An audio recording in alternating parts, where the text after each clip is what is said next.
Hello there friends, it's Ashley here from The Loopy Lamb and theloopylamb.com, and thanks so much for stopping by the channel. Today we're going to be taking a look at a new crochet book called Timeless Textured Baby Crochet, 20 Heirloom Crochet Patterns for Babies and Toddlers by Vita Apala. Now, thanks to our friends at David & Charles Publishing, I have a copy of this book to give away to one lucky winner, so keep watching to find out how you can enter to win a copy of this book for yourself. And I'm going to be sharing my review of this book as a certified crochet instructor and a designer. So let's dive right in and take a look at the book.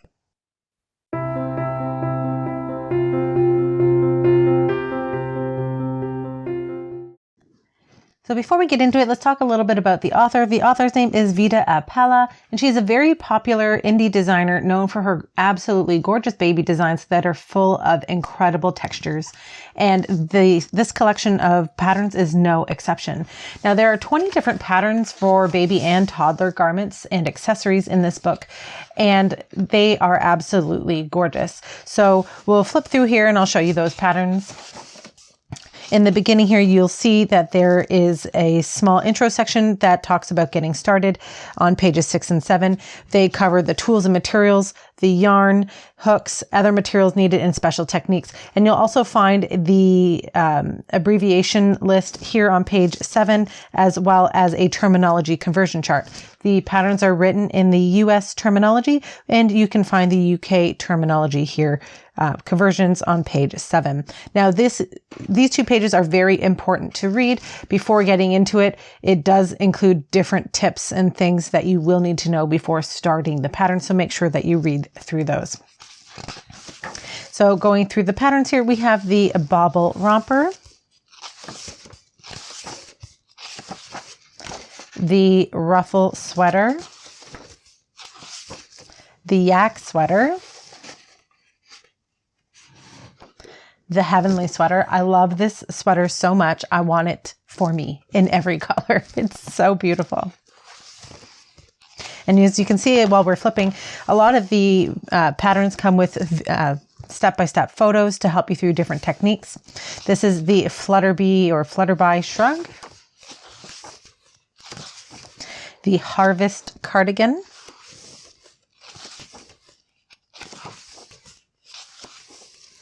the semilla cardigan,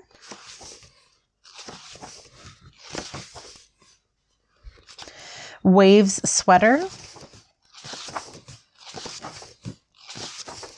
the angel romper, the classic bonnet,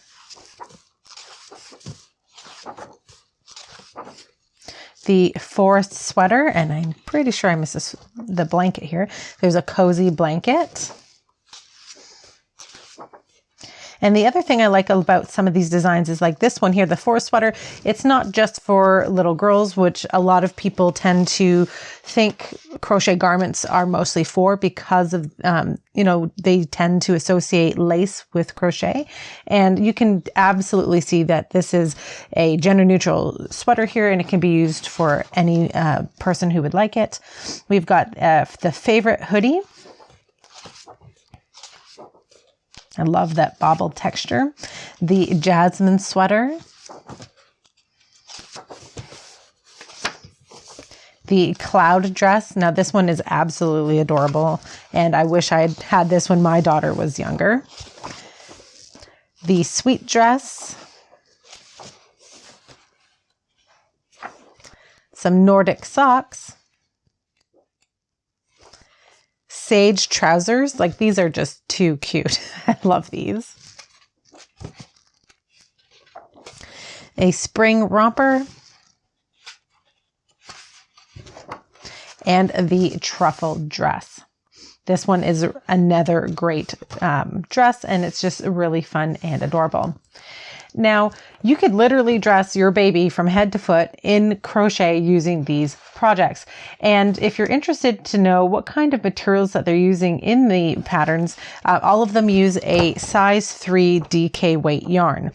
And the author, coming back to these beginning pages here, this section on yarn is where the author definitely has a preference for natural fibers. And when I say natural fibers, I'm talking about cotton, alpaca, wool. So you're wanting these animal fibers based on her recommendation. Now, the one thing I did have a kind of a bone to pick with was that she does recommend natural fibers, which are usually amazing for baby projects. However, she does go on to talk about that these garments don't need blocking, and blocking is absolutely vital when it comes to garment making. And there's no section included in the book informing you how to match gauge, or essentially how it affects your projects if you don't match gauge. And because in the intro section, the author talks about this book being beginner friendly or accessible for beginners, I wouldn't necessarily agree with that statement, especially when you get into projects that have all of this texture and these post stitches, because they do tend to be more difficult for the beginner crocheter. Now, additionally, if you're looking for sizes, the size range for each pattern varies. However, most of the patterns are written in sizes 0 to 6 months, up to 3 to 4 months. So you've got about 4 or 5 sizes per project. And you can see that here, 0 to 6 months, 6 to 12, 1 to 2, and 3 to 4. All right. I found the patterns to mostly be clear and easy to understand. And as we've already touched on, some of the patterns include step-by-step photos to show you the different techniques or how the project is built as you go through the project. You can see the different steps here. Now, if you're already familiar with some different techniques, if you're an intermediate crocheter and you're already familiar with using foundation chains, keep an eye out on the instructions for those, because she does her foundation chains a little differently. And to get the same effect, you don't want to just assume. You want to jump in and read those instructions and make sure that you're understanding them before just jumping into creating a foundation chain. And again, because there's a lot of special stitches here and not every technique is covered, like I've noticed in some of the patterns where it says that to attach the yarn, but there's no explanation on how to attach yarn. An intermediate crocheter who's already maybe done that or done some garments or color work, for example, and knows how to do that, wouldn't be a problem, but a beginner, that would probably stump them. Right. And there's also a lot of different ways to attach yarn. So I just wish that had also been clarified. In the back of the book is where you're going to find your techniques section, and the techniques cover your basic stitches with some step-by-step photos, and those were clear and easy to understand.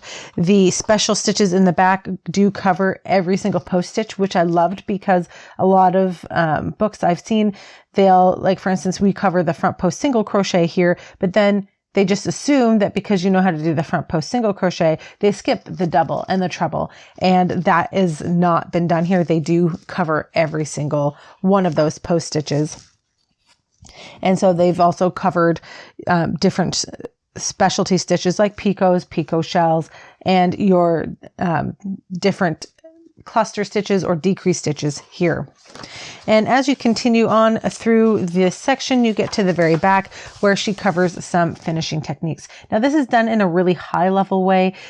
For example, sewing on buttons. And surprisingly enough, I've recently learned that not a lot of people actually know how to sew on a button.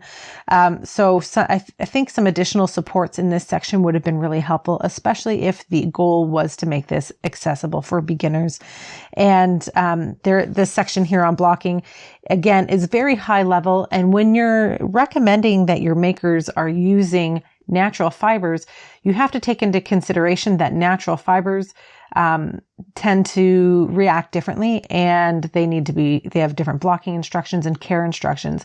While this high level stuff is very good for an intermediate crocheter that's maybe already done some blocking before, I just think that when you're recommending natural fibers, you need some more detail and a little more guidance. And even if you're not providing all that guidance, which I can't expect for them to cover every fiber imaginable, at least tell them where to find the information outside of the book. So that way, if you're spending all this money on a natural fiber, like for instance, like an alpaca wool blend, which tends to be pricier, then you're not wasting your money and you're getting the best results possible from your project. Overall, I think that this is a value-packed collection of patterns that enables makers to make an absolutely gorgeous wardrobe for babies and toddlers using some really interesting stitch patterns. I'd recommend this book for intermediate to advanced crocheters only that are looking for a wealth of patterns in a single place that can be used to make speedy projects for baby showers or gifts for babies in their family. So as I've already touched on, we are giving away a copy of this book to one lucky winner, thanks to our friends at David and Charles Publishing. To enter to win a copy of this book, head on over to my blog, theloopylamb.com, and I've linked to that in the description box below, where you'll find the written version of this review. And at the bottom of the page, you'll find an entry form and all the giveaway rules and details. So thank you so much for watching, friends. If you have any questions or you have experience working with this book, I would love to hear from you. Please leave them in the comments section below. And if you like free crochet patterns, please check out my blog, theloopylamb.com, where we've got over 100 free crochet patterns, many of which have step-by-step video tutorials. Thanks so much for watching, friends. Happy hooking, and I'll see you next time.